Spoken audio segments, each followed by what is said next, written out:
Hello and नमस्ते everyone. Welcome to my channel. आज का जो ये मेरा वीडियो है फ्रेंड्स, इसका टॉपिक है how the nexus of property dealers traps the property owner and specially those property owners who are first time investor and they are in the market for leasing out their property and this property can be residential and और commercial any property. इस video के through आपको एक real incident के बारे में मैं बताऊंगा जो about which I just came across, जो रिसेंटली हुआ है। सेकेंडली, प्रॉपर्टी डीलर का क्या वो ट्रैप होता है जिसमें आप वो प्रॉपर्टी ओनर्स को फंसा लेते हैं, क्या ढंग से वो चीज़ को अप्रोच करके आपको उसमें फंसाते हैं, and as a property owner how can you be more safe, how can you protect yourself against this trap and be more knowledgeable to save yourself। अब वो तभी होगा जब आपको अवेयरनेस होगी कि किस टाइप के ट्रैप में आप फंस सकते हो और क्या करके आप उससे बच सकते हो। तो इस वीडियो में मैं आपको ये बताऊंगा एंड टूवर्ड्स दी एंड कुछ इजी टेक अवेज भी आपको दूंगा प्रॉपर्टी ओनर्स के लिए, जो हेल्प करेंगे उनको अपने आप को इस ट्रैप से बचाने के लिए। सो हम स्टार्ट करते हैं कि क्या ट्रैप होता है प्रॉपर्टी डीलर्स का जिसमें ये प्रॉपर्टी ओनर्स को फंसा लेते हैं। अब प्रॉपर्टी जो डीलर्स होते हैं ये first of all property owners कितना स्ट्रांग है ये चेक करते हैं, क्योंकि वो उस मार्केट में पुराने होते हैं, एस्टैब्लिश होते हैं, एक उनका पूरा नेटवर्क होता है दूसरे प्रॉपर्टी डीलर्स का, इंटीरियर डेकोरेटर्स का, सिविल कॉन्ट्रैक्टर्स का। सो वो उनका वो पूरा नेक्सस काम में आता है जब वो इस चीज़ का समझते हैं। अब जैसे कोई प्रॉपर्टी ओनर उनको अप्रोच करता है तो उन्होंने उसको कैसे अप्रोच करा, फिर वो किस ढंग से बात कर रहा है, क्या किस क्वालिटी के क्वेश्चंस पूछ रहा है, वो इस सब से ये समझ जाते हैं कि वो फ्रेश है, फर्स्ट टाइम इन्वेस्टर है या कोई सीजनड इन्वेस्टर है, उसकी इंटेलिजेंस लेवल को देख के, उसकी क्वेश्चंस की क्वालिटी को देख के। सेकेंडली, उसकी वो प्रोफाइल भी समझ में आ जाती है कि ये वीक प्रोफाइल है। अब कुछ वीक प्रोफाइल के केसेस होते हैं जो ओल्ड एज के इन्वेस्टर्स होते हैं प्रॉपर्टी के, या ओल्ड एज में जिनको इन्वेस्ट करना है, या कोई लेडी है और वो सिंगल है, सिंगल लेडी है वो है, या कोई एनआरआई है जो इंडिया में स्पेसिफिकली इस काम के लिए है और उसको अर्जेंसी है अपने पैसे को इन्वेस्ट करके और फिर उसको वापस जाना है, वो इसी काम के लिए आया है। एंड लीगली कितना साउंड है वो प्रॉपर्टी ओनर या प्रॉपर्टी इन्वेस्टर जो जिसने उसको अप्रोच करा है, अब वो लीगली कितना साउंड है, उस बेसिस पे उनको ये समझ में आ जाता है कि आगे अगर वो उसको अगर कुछ उन्होंने एक्सप्लॉइट भी करा तो वो किस हद तक उस पर एक्शन ले सकता है या एक्शन नहीं ले सकता है। सो इस टाइप की चीज़ पहले प्रॉपर्टी डीलर अच्छी तरीके से चेक करके समझ के पूरी तरह असेस कर लेता है प्रॉपर्टी ओनर की क्या पोजीशन है, वो कितना स्ट्रांग है या कितना वीक है। अब एक रियल टाइम इंसिडेंट जो जिसके बारे में मुझे पता लगा and it just happened in Gurgaon very recently, उसमें क्या हुआ, एक सिंगल लेडी थी who just sold off one of her property outside Gurgaon, and जो भी सेल प्रोसीड आई थी उसमें से she bought a bare shell office space in Gurgaon. अब वो जो बेयर शेल ऑफिस स्पेस थी उसको खरीदने का उनका इंटेंशन ये था to create a source of rental income. अब जिसके लिए उनको वो स्पेस को पूरा इंटीरियर वाइज रेनोवेट कराना था and she wanted to give it on lease.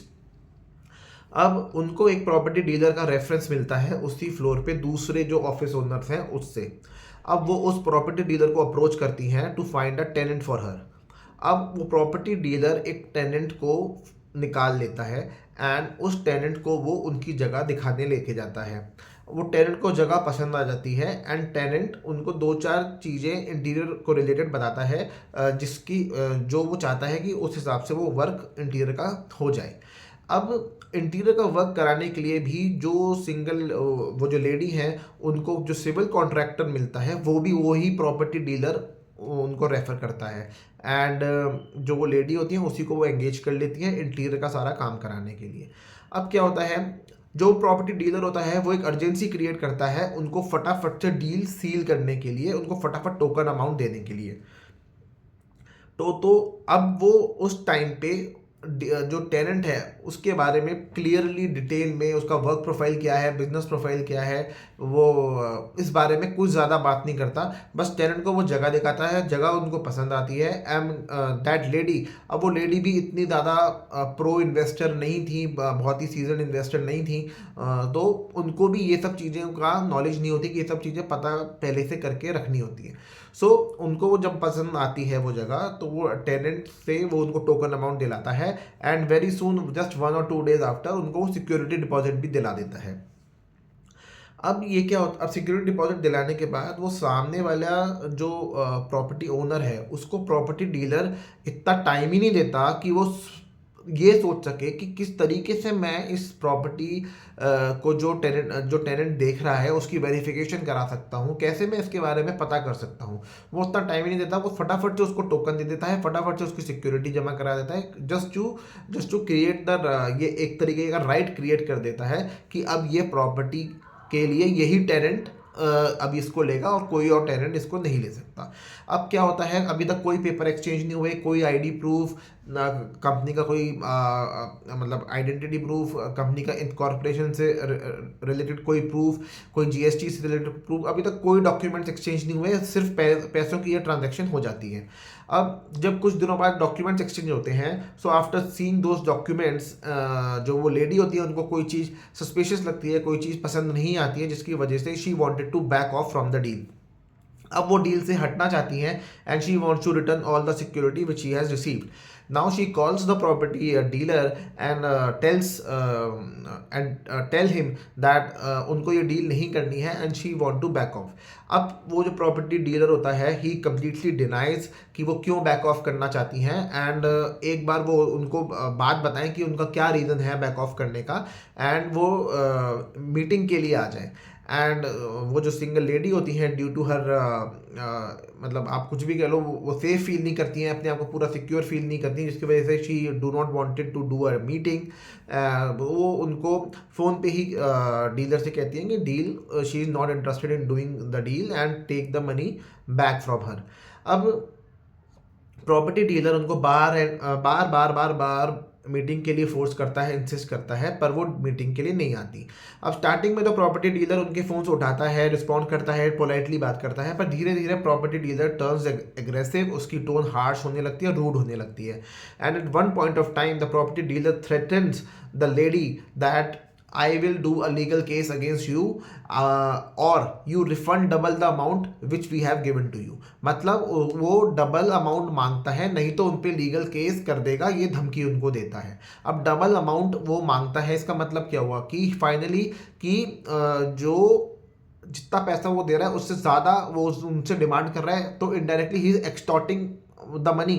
अब जितना सिक्योरिटी दिया उससे डबल की वो डिमांड करता है। अब वो जो लेडी है, अब वो थोड़ा पैनिक हो जाती है, अब उनको समझ नहीं आता इस सिचुएशन में क्या करें। सो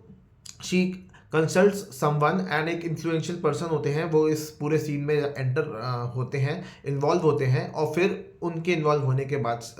बाद ये डील कॉल ऑफ हो जाती है, कैंसिल हो जाती है। The lady returns the security to the tenant.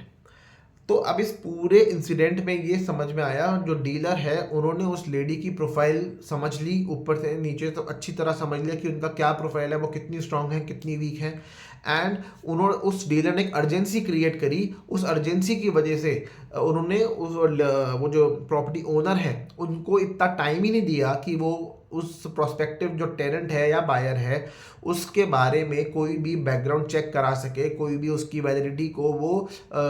Verify कर सके कि ये कितना जेन्युइन है जो टेनेंट है। So as a property dealer ये वो ट्रैप है जिसमें कि वो एक छोटा सा टोकन अमाउंट देके या सिक्योरिटी अमाउंट देके आपको ट्रैप कर लेते हैं, कि एक तरीके से आपकी प्रॉपर्टी में वो राइट क्रिएट कर देते हैं कि भैया इस प्रॉपर्टी की जो डील होगी या लीजिंग की या सेल की वो वही कराएंगे, और कोई और ब्रोकर से अब आप कांटेक्ट नहीं कर सकते। भले ही आपको कोई अच्छी डील मिले, कोई जेन्युइन सोर्स मिले जिससे कि आपको टेनेंट अच्छा मिल सकता है, अब आप किसी को एंटरटेन ही नहीं करोगे क्योंकि आप you have taken the token from us. So token लेने की जल्दबाजी आप प्रॉपर्टी डीलर से मत करो। टोकन बाद में आ जाएगा, first verify about the tenant, tenant की वेरिफिकेशन होना बहुत ज़रूरी है। अब इसके लिए मैं आपको कुछ takeaways and easy to do some practical tips बताऊंगा जो आप एज अ प्रॉपर्टी ओनर कर सकते हो to get a better tenant. और वो क्या है, और इसके लिए आप वीडियो लास्ट तक देखिएगा। सो सबसे पहला है, एज अ प्रॉपर्टी ओनर आपको, आप जिस जगह पे आपका वो यूनिट है उसकी आप आसपास थोड़ी सी रिसर्च करिए, थोड़ा ग्राउंड रियलिटी के बारे में आप आइडियल हो कि क्या रेट्स चल रहे हैं सेल के, रेंट्स के, किस टाइप का टेनेंट वहाँ पे आता है, जनरली टेनेंट की वहाँ क्या प्रोफाइल है, और वो जो टेनेंट है उसका जनरली क्या ऑक्यूपेशन है, मतलब किस लेवल ऑफ, मतलब किस लेवल का टेनेंट वहाँ आता है, एंड आसपास किस टाइप का क्राउड है। सेकेंडली, ये जो ऑनलाइन प्रॉपर्टी पोर्टल्स होती हैं इस पे ब्लाइंडली आप रिलाई मत करो, क्योंकि इसमें जो भी रेट्स या रेंटल्स डले होते हैं वो सब प्रॉपर्टी डीलर्स के ऐड होते हैं, और वो कई बार वो जेन्युइन नहीं होते, वो या तो कुछ ज़्यादा ही कम होते हैं just to attract the clients, क्योंकि जब वो कम होंगे from the normal market rate तो फटाफट उनके पास एक लीड आएगी, एक क्लाइंट आएगा जो इंटरेस्टेड होगा उसको किराए पे लेने के लिए या खरीदने के लिए। तो उस पर आप रिलाई मत करो, you visit that place again and again and talk to the people. आप क्राउड से समझने की कोशिश करो कि ग्राउंड रियलिटी क्या है, थोड़ी सी रिसर्च आप करो, एकदम अननोन अनअवेयर होकर प्रॉपर्टी डीलर के पास आप मत जाओ।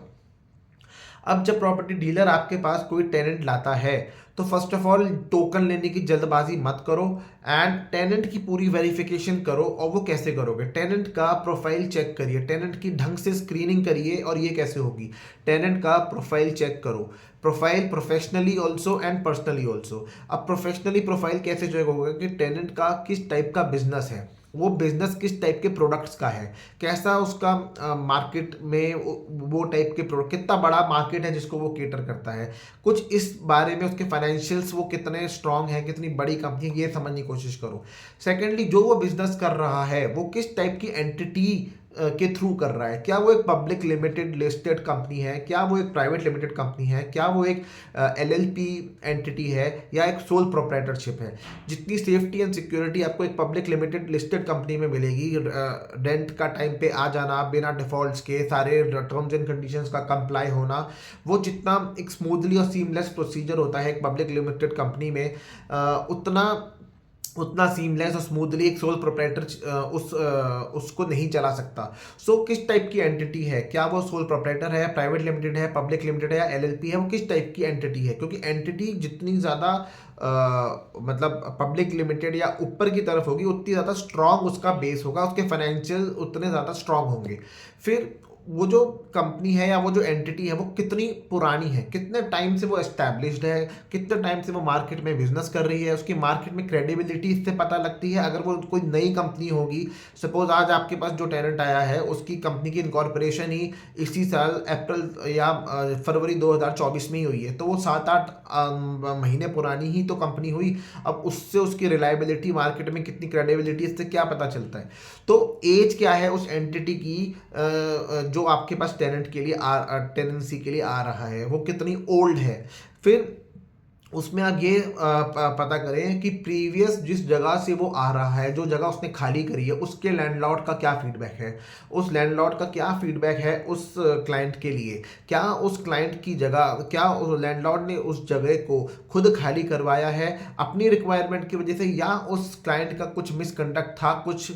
टर्म्स एंड कंडीशन का उसने पूरी नहीं करी थी, इस वजह से उसने खाली करी है। तो ये पता करिए, और इससे आपको पता चलेगा कि आपके संग भी वो आगे कितना स्मूथली सारा लीज एग्रीमेंट चला पाएगा कि नहीं चला पाएगा। तो पिछले लैंडलॉर्ड का फीडबैक आपको लेना चाहिए, साथ ही साथ पिछले जिस कॉम्प्लेक्स में वो है लीज पे था, उस कॉम्प्लेक्स का जो फैसिलिटी डिपार्टमेंट है या फैसिलिटी टीम है, उसके सुपरवाइजर से, उस मैनेजर से उस टेनेंट का फीडबैक लिए, ये कितना मतलब ड्यूज़ की पेमेंट के लिए ये कितना रेगुलर था, कितने इसने नॉन कंप्लायंस करी हैं, या एक जनरल वे में इसका बिहेवियर किस टाइप का था। तो एक उससे उसकी क्या गुडविल है ये समझ में आएगा। और जब ये सब फैक्टर्स आपको समझ में आ जाए, अब कोई भी कंपनी होती है अगर अब आपको अप्रोच करती है तो कंपनी के पीछे डायरेक्टर्स होते हैं, कंपनी तो एक एंटिटी होती है जिसको वर्क करते हैं पीछे के डायरेक्टर्स। उन डायरेक्टर्स का क्या प्रोफाइल है, उन डायरेक्टर्स का मार्केट में क्या क्रेडेंशियल्स हैं, कितनी स्ट्रांग होल्डिंग है, आप ये पता करो। तब पता आएगा, तब आपको पता चलेगा कि जो कंपनी वो चला रहे हैं वो कितनी स्ट्रांग है। सो कंपनी का प्रोफाइल, उसके बिजनेस के प्रोडक्ट्स, उनका वो कितना पुराना उनकी एंटिटी है, किस टाइप की उनकी एंटिटी है, इस सब पुराने लैंडलॉर्ड का फीडबैक उस टेनेंट के लिए, ये सब बहुत ज़रूरी है इवेलुएट करना। और वो जो डायरेक्टर्स हैं उनकी क्या क्वालिफिकेशंस हैं, उनका कितना रिच पुराना बैकग्राउंड है, ये सब का पता लगाना। इस सब से आपको पता लगता है, इन सब से बैकग्राउंड चेक होता है और टेनेंट का प्रोफाइल चेक होता है। तो इन सब से अगर आप इन सब प्रोसेस से, इन सब चेक्स के से अगर आप होके अपने टेनेंट को सिलेक्ट करोगे, और ना कि सिर्फ प्रॉपर्टी डीलर ने आपको टेनेंट लाया, उसने आपकी जगह देखी और वो खुश हो गया, उसको जगह पसंद आई और आपने डील कर ली, एक इस ढंग